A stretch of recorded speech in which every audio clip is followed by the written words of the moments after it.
This is happiness, to be everything at once. Be unblinded, be unlearned, be unbridled and unburned.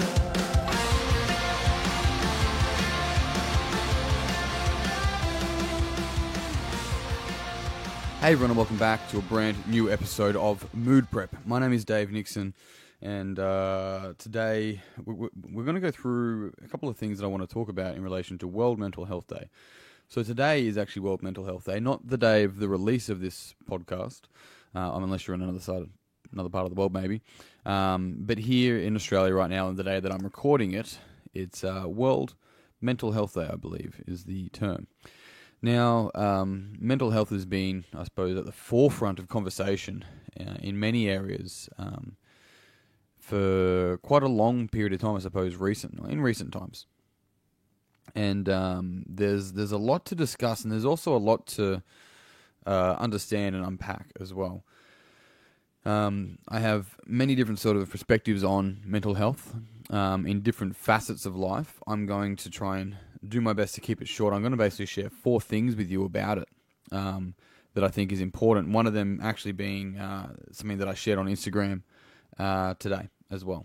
So, but I'll go through and explain all of that. The first thing I want to touch base on is the difference between mental health and mental illness, which is the same as physical health and physical illness, right?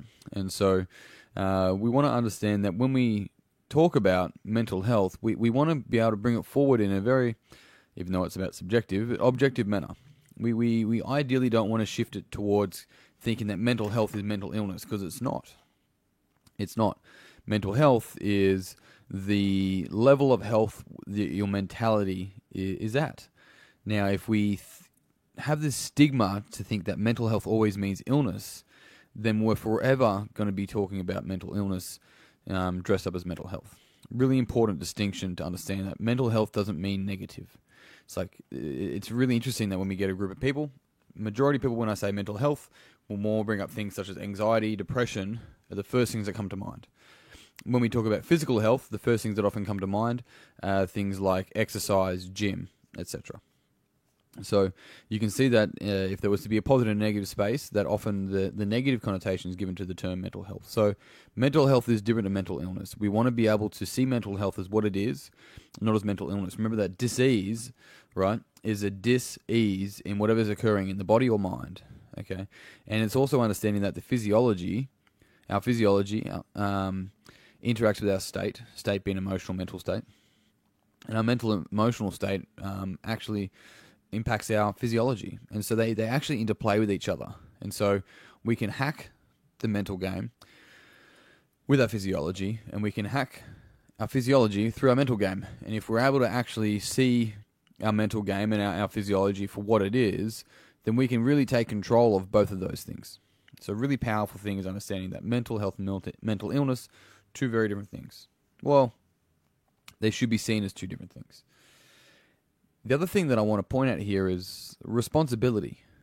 Now, often, unpopular opinion, but often people will go, I have anxiety, or the gym gives me anxiety, or I just get anxiety, or something along those lines. One of the challenges of that is that more often than not, they're not actually taking any responsibility for the anxiousness that they're experiencing. The reality is that there is nothing that can give us anxiety. We often, unless there's a special case, like one in a couple 100,000 case, or whatever the case might be, we make ourselves anxious. And often we get anxious about our anxiousness, and then we may get, sad or shaming ourselves about our anxiousness, and we end up really running an anxious pattern really, really, really well. There's a positive intention behind it, but we end up doing that, and therefore we end up getting anxiety about something. But the key thing here to understand is that the gym can't give us anxiety. The gym, the gym's an example, right? The gym doesn't have a particular bucket of anxiousness that it just gives to people when they walk in the door or when they think about it. The gym's just an objective space. It's nothing. The gym only means what we give meaning to it. And that's the same for any other space. Home, it's the same for the library, it's the same for anywhere. School, work, whatever. It doesn't mean that we don't get anxious about it. I'm just saying it's really important to see where we're placing the responsibility of our anxiousness, right? Same with our depressive states. Now, I'm not saying that's easy and you should just pull your head out of the water and or out of the sand rather and just take responsibility and fucking move on. It's not that. What it is going, we are always going to be victim to it if we don't take responsibility for it. If you really want to change, if you really want a different response, then you must take responsibility for your thoughts and feelings. If we're always victim to it, then we're always going to rely on something else to fix it. As if we're broken and we need some sort of external authority, something external to fix us. More often than not, that's not the case. We can take control and responsibility of our emotions and our thoughts. And in doing so, we can change the fucking life that we have ahead of us. And we can change the next generation. We can impact intergenerationally. And that's powerful. The third thing, and this was a big thing yesterday for me as I spoke to someone yesterday, a younger guy, about a decade younger than I am, probably a bit more. And I have the pleasure of training guys in their 40s and 50s and getting some of their wisdom and seeing how important a group of guys is together for them. And a group of people, guys, girls, whatever, I don't care. But this was the first time this guy really opened up. And he's just moving into the adult world as an apprentice. He's working hard, trying to please everyone, earning nothing, and he was fucking struggling. It's his responsibility to talk. If there's anything that I can stress, and I hope you get anything, if there's anything that you get from any of these podcasts, when you're finding things difficult, talk. Asking for help is showing you're strong enough to be helped. Not asking for help is a blinding weakness that can lead to suicide, it can lead to depression, it can lead to anything. Talk. Ask for help. It's very challenging struggling in our mind. But it's our responsibility to reach out for help. It's not anyone else's responsibility to help us. That's a fucking hard pill to swallow. But we have to reach out. We have to.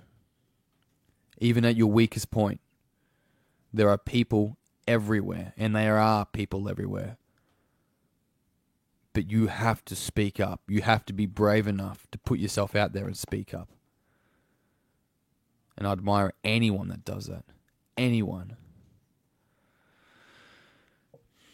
The third thing is the quote that I mentioned. I stole it from a friend, and I really do quite like it. It really speaks to the continual conversation I have about unbecoming who you're not. And the quote reads as this. It's from Emily McDowell. It goes, "Finding yourself is not really how it works. You aren't a $10 bill in last winter's coat pocket. You are also not lost. Your true self is right there, buried under cultural conditioning, other people's opinions, and inaccurate conclusions you drew as a kid that became your beliefs about who you are. Finding yourself is actually returning to yourself, an unlearning, an excavation, a remembering who you were before the world got its hands on you. This is your responsibility. Of course, reach out. Check in on people. Absolutely. But it's our responsibility. It's our life. We can make an impact if we look after ourselves. And we can't look after other people if we don't look after ourselves.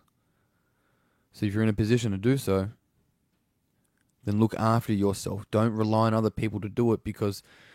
See, it sounds like a nice thing, hey, just look out for everyone else. But if you're struggling and you're looking out for someone else, and then there's some sort of unconscious belief that everyone else should be looking out for you, but they're not checking in on you because they're struggling, it's like you got to put your hand up. And if you're just trying to shoulder everyone else's difficulties because it's so much easier dealing with theirs than yours, you're going to drown and you're going to let everyone down.